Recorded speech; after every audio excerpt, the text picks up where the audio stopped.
हाँ 2 मिनट। और इस तरह हम लोग कसार देवी के दर्शन करने के बाद निकल चले जागेश्वर धाम।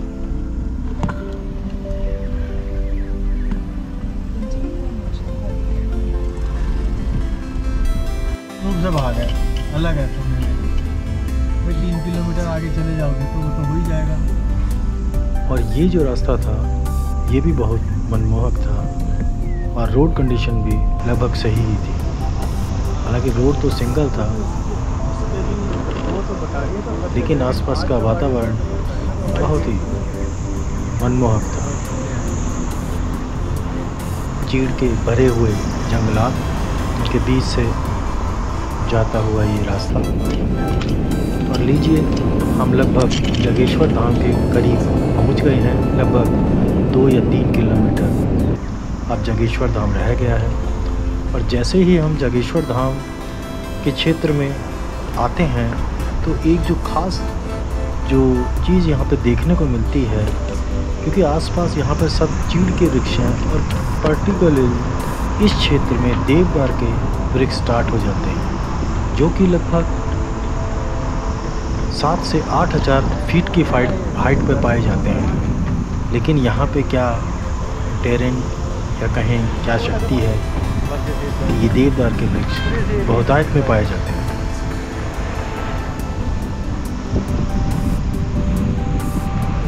और इस तरह हम लोग आगे बढ़ते चले जागेश्वर धाम के लिए।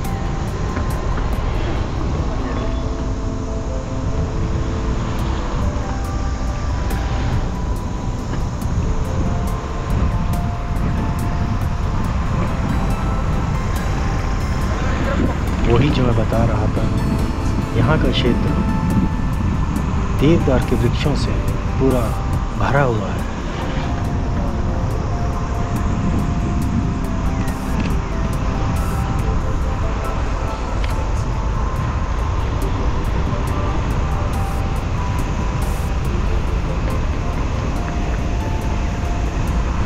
यहाँ की रोड कंडीशंस भी बहुत अच्छी हैं।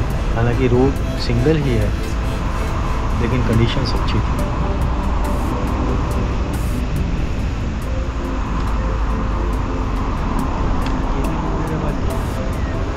और ये कुछ जागेश्वर धाम से पहले और मंदिर पड़ते।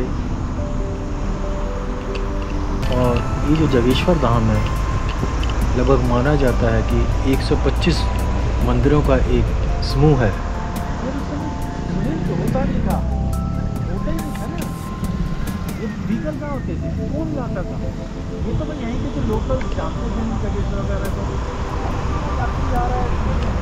आसपास छोटे बड़े मंदिर और भी देखे जा सकते हैं।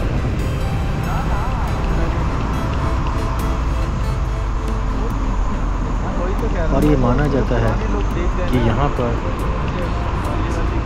बाल रूप में शिव की पूजा अर्चना की जाती है। और लीजिए हम लोग पहुँच गए जागेश्वर धाम। जैसा कि मैं बता रहा था, ये लगभग 125 छोटे बड़े मंदिरों का एक समूह है जो कि आसपास के क्षेत्रों में देखे जा सकते हैं। हालांकि ये मंदिर कब और किसने बनवाया इसकी बहुत जानकारी तो नहीं है,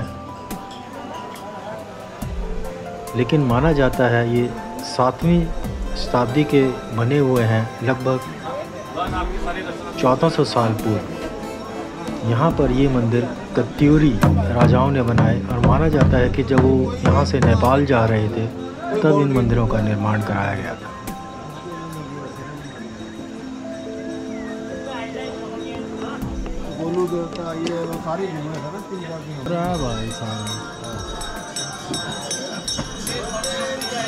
और इस तरह हम लोगों ने भी यहाँ पर जागेश्वर धाम की पूजा अर्चना की। ये मेरे साथी लोग मंदिर में प्रवेश करते हुए जागेश्वर धाम।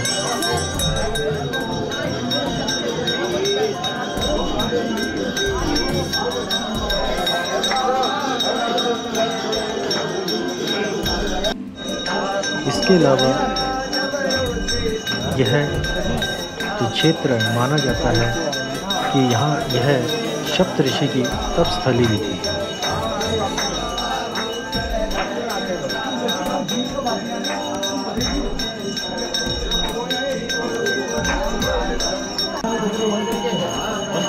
इसके उपरांत यहाँ पे और भी कई मंदिर हैं जो कि एक कह सकते हैं क्रमशः एक के बाद एक हमारे को दर्शन करने को भक्त लोगों को मिलते हैं।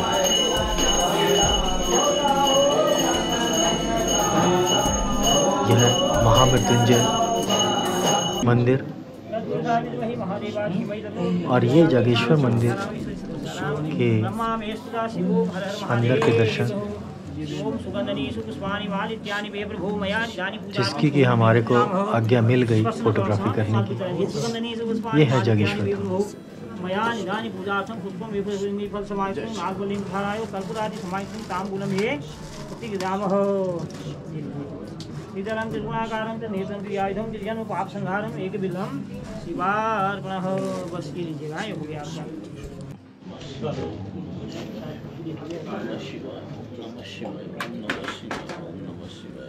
भक्तगण शिवलिंग पे पूजा अर्चना करते हुए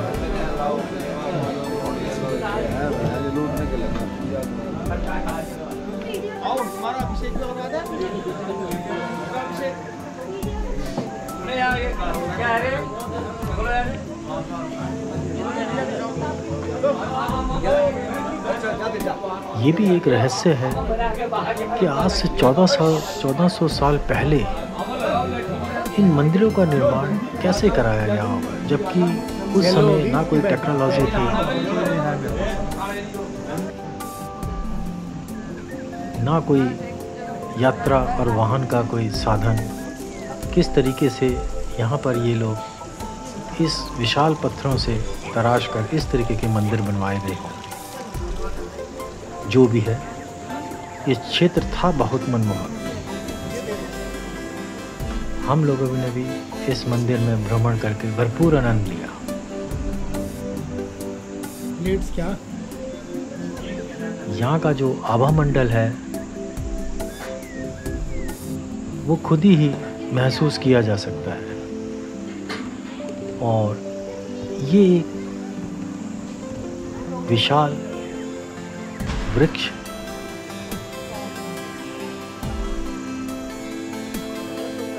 जिसे भगवान शिव एवं पार्वती का रूप माना जाता है। ये वृक्ष नीचे से तो एक है, लेकिन आप देखेंगे ऊपर जाकर ये दो भागों में बंट जाता है, यानी शिव और पार्वती।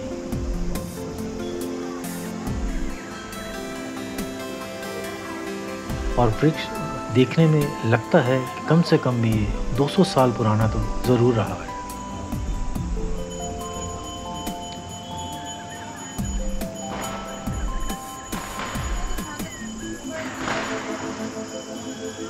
मैं भी इस मंदिरों को निहारता रहा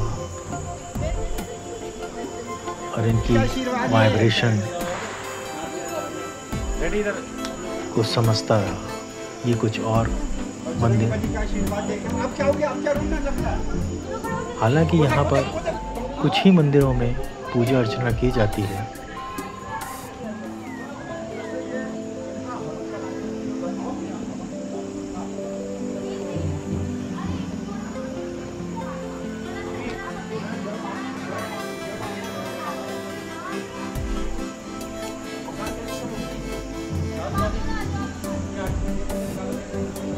देख सकते हैं आज से 1400 साल पहले किस तरीके से उन लोगों ने ये मंदिरों का निर्माण किया होगा, कैसे ये मूर्तियां तराशी होंगी। ये भी एक शोध का विषय है।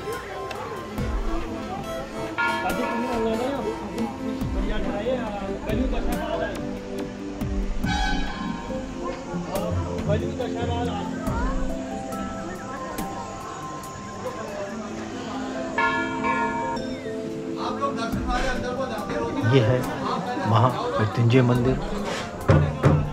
हम लोगों ने यहाँ भी भोलेनाथ के दर्शन किए।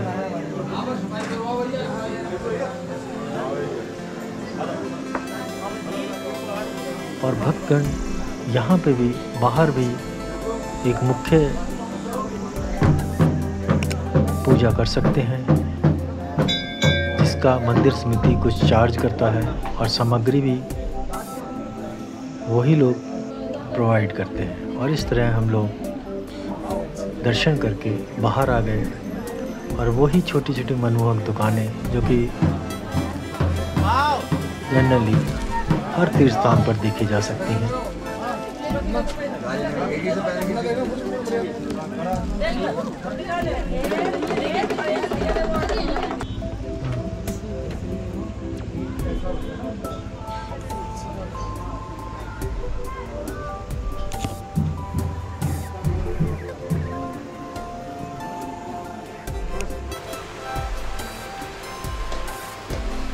मंदिर के समीप ही एक छोटी नदी बहती है,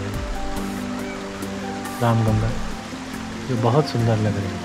पहले जब आए थे ना पहली बार हम, जो बाउंड्री वंड्री कुछ दूर तक। हमारे मित्र बता रहे हैं कि काफ़ी टाइम पहले वो आए थे, आज से 30 साल पहले, जब यहाँ पर कुछ भी इस तरीके का नहीं था, सिर्फ मंदिर ही देखा जा सकता था।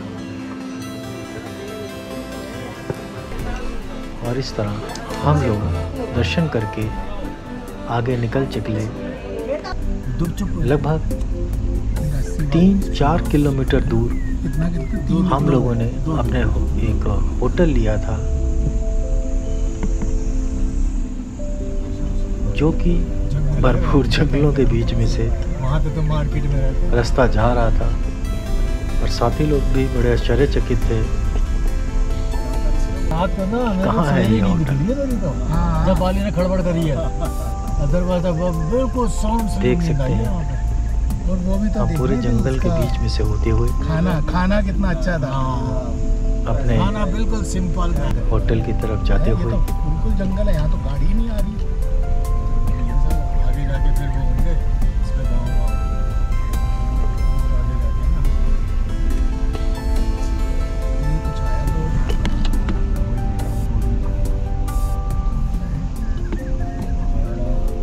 7 किलोमीटर चंबुआ गाँव है। हालांकि आगे शायद अगर रोड गई है तो और गांव वगैरह ज़रूर होंगे, लेकिन ये तो भरपूर जंगल था। और लीजिए, हम लोग पहुंच गए अपने होटल पर। और होटल के बाहर ही ये वन्य जीव देखे जा सकते हैं।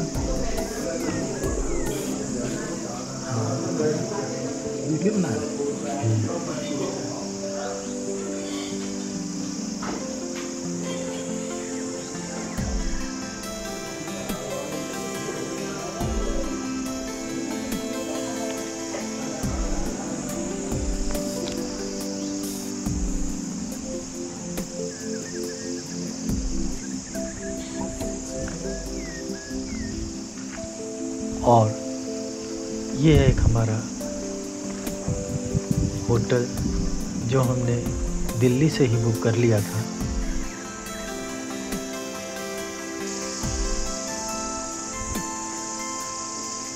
और जैसे ही हम होटल में जाकर गैलरी में आए तो एक बार तो घाटी का दृश्य देख के चकित रह गए। 360 व्यूज़ में सिर्फ हरियाली ही हरियाली और पर्वत।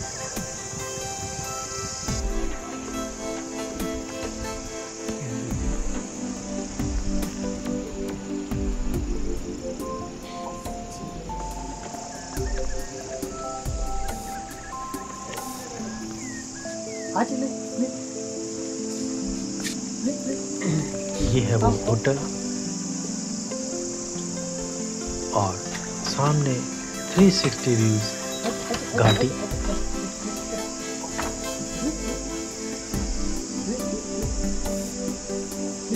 और कुछ जीव जो हमसे भी घिल मिल गए।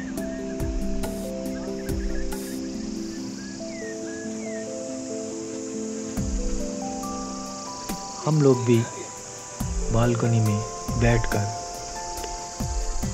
इस दृश्य का आनंद लेते रहे। लगभग शाम हो चुकी थी और सूर्य अस्त हो रहा था। होटल के मालिक ने हमको बताया कि यहाँ पर सूर्य अस्त का दृश्य भी बड़ा मनमोहक होता है और उसी का हम लोग इंतज़ार कर रहे हैं। जैसा कि आप लोग देख रहे हैं, सूर्य अस्त होने वाला है।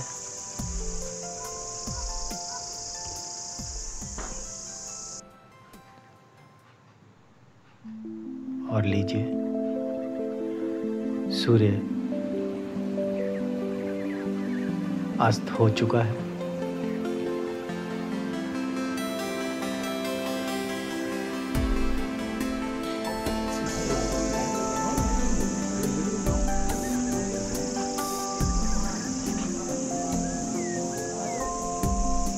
हमारे साथी लोगों ने भी इस सनसेट को अपने कैमरों में कैद किया और रात को हम लोग डाइनिंग रूम में आ गए अपना डिनर लेने के लिए। डिनर की व्यवस्था भी यहाँ पर बहुत सुंदर थी और ठंड बहुत बढ़ चुकी थी क्योंकि ये जो पूरा क्षेत्र था ये घने जंगलों से भरा हुआ था और पॉल्यूशन नाम की कोई चीज़ नहीं थी।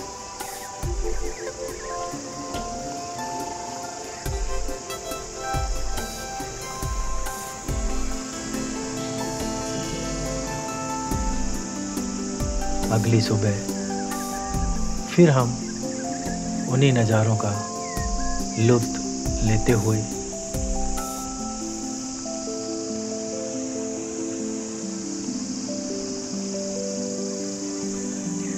और इन नज़ारों को छोड़ने का तो मानो मन ही नहीं कर रहा था।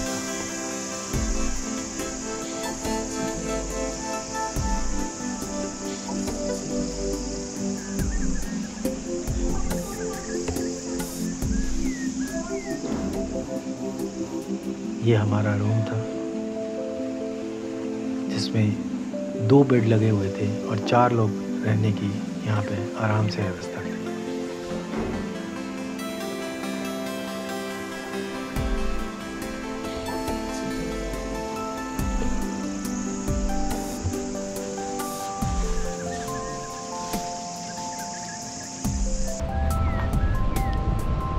इस तरह हम लोग जागेश्वर से निकल चले अल्मोड़ा की तरफ।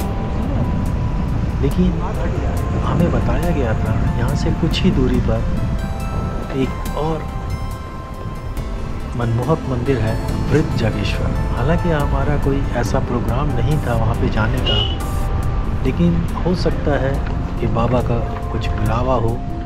हम लोगों ने अचानक बीच में ये तय किया कि हम लोग वृद्ध जागेश्वर भी जाएंगे और हम लोग निकल पड़े वृद्ध जागेश्वर की ओर। रोड कंडीशंस यहाँ की भी बहुत अच्छी थी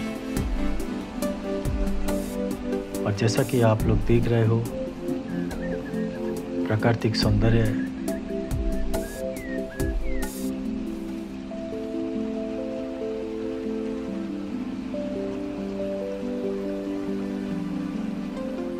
इस प्राकृतिक सौंदर्य से निकलते हुए हम लोग पहुंच गए वृद्ध जागेश्वर। और यहाँ से एक कहते हैं कि 3 किलोमीटर का ट्रैक जाता है जो जागेश्वर धाम से यहाँ पे आता है। ये हमारे को मंदिर में जागेश्वर धाम पे भी बताया गया था। अब क्योंकि हमारे पास गाड़ी थी तो हम लोग अपने व्हीकल से यहाँ तक पहुँचे। कौन से? चीता? अच्छा अच्छा अच्छा। तो यहाँ तक कई बार आ जाते हैं? अच्छा अच्छा। और यहाँ के ये कुछ लोकल्स जो प्रसाद वगैरह लेके बैठे हुए थे, हमारे को इस क्षेत्र के बारे में कुछ बताते हुए कि यहाँ पे किस किस तरीके से वन्य जीव भी यहाँ तक आ जाते हैं। और ये वृद्ध जागेश्वर। हमने भी यहाँ पर कुछ प्रसाद लेके बाबा के दर्शन को आगे बढ़े और मंदिर देखने में भी लग रहा था कि ये भी बहुत प्राचीन मंदिर है और ये भी उसी शैली में बने हुए थे जो जागेश्वर धाम में देखे जा सकते हैं या इसके आसपास पूरे क्षेत्र में।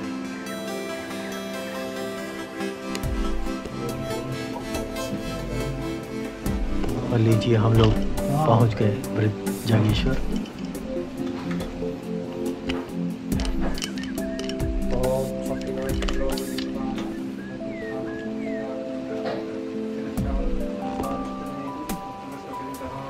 और ये पंडित जी ने हमारे को पूजा अर्चना करवाई।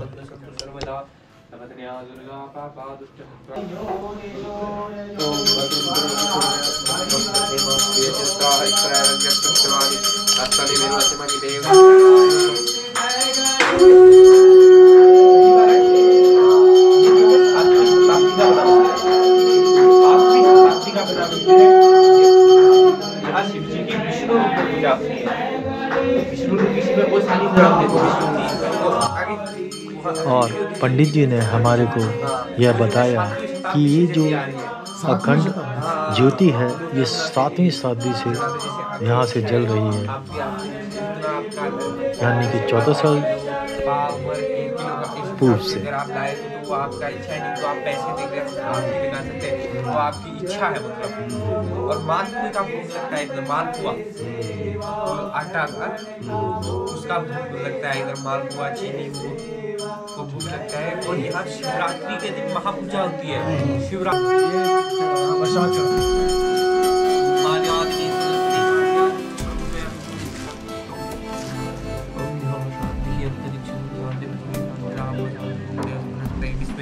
ब्रह्म सर्व कष्टम जय।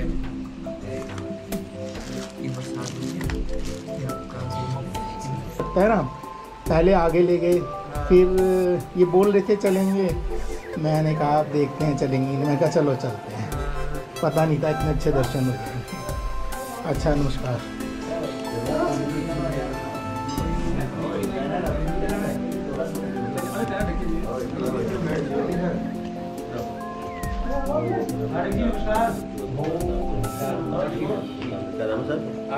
सुनील भारद्वाज।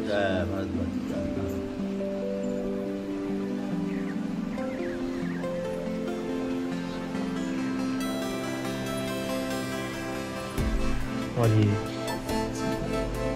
वृद्ध जागेश्वर के आसपास कुछ और प्राचीन मंदिर।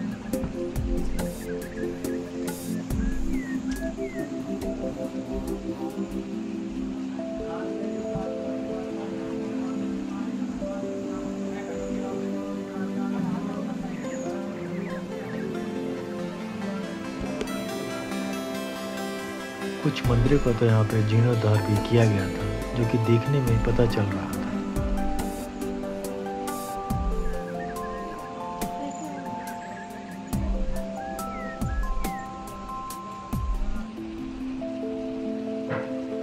और ये हम 3 साथी जो इस यात्रा में भागीदार रहे।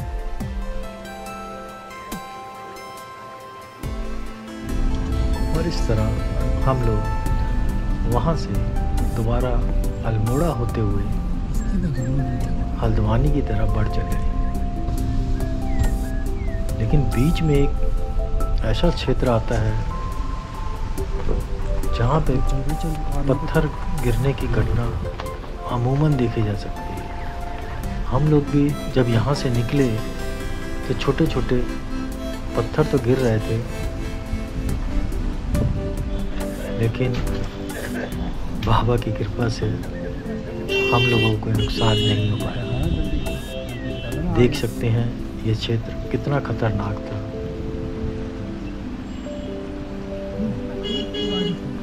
हालांकि यहाँ पर PWD के कर्मचारी खड़े हुए थे जो कि वाहनों को रोक रहे थे जैसे ही पत्थर गिरते थे।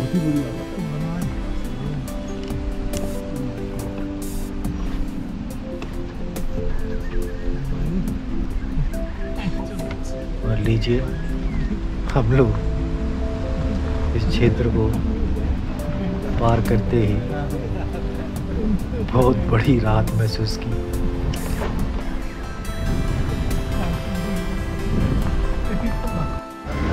और इस तरह हम लोग पहुंच गए कैंची धाम। कैंची धाम पे हमारे को ये बहुत अच्छा होटल मिल गया, जो कि कैंची धाम से लगभग 4 किलोमीटर आगे है। अब क्योंकि कैंची धाम में रश बहुत बढ़ गया है, वहाँ पे होटल मिलना इतना आसान नहीं है। और इस होटल को हमने जाते वक्त ही देख लिया था और ये तभी निश्चय कर लिया था कि आते वक्त भी हम एक नाइट यहाँ पर ही रहेंगे। और ये है वो होटल।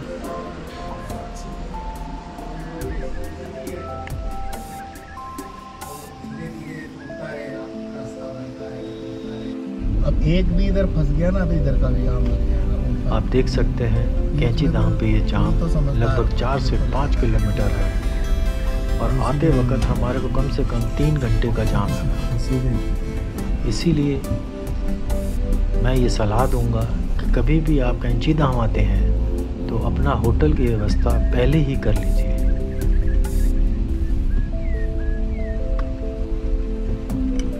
Navigate to home.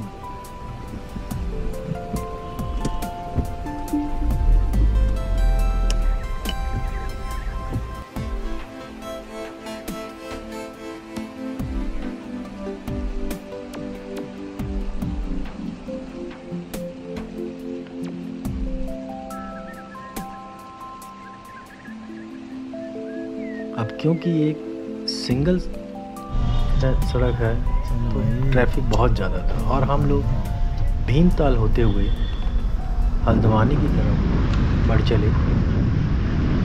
ये है भीमताल।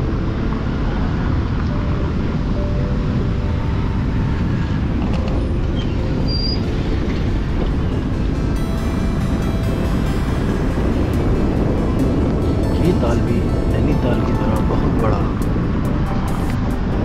ताल है और बीच में, अब क्योंकि हम लोगों ने नाश्ता नहीं किया था,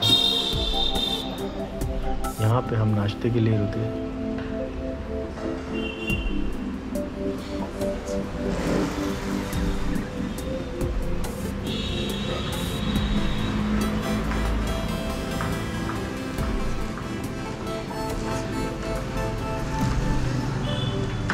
यहाँ पर ये लोकल जो दालें राजमा वगैरह है, ये भी आप यहाँ से ले सकते हैं।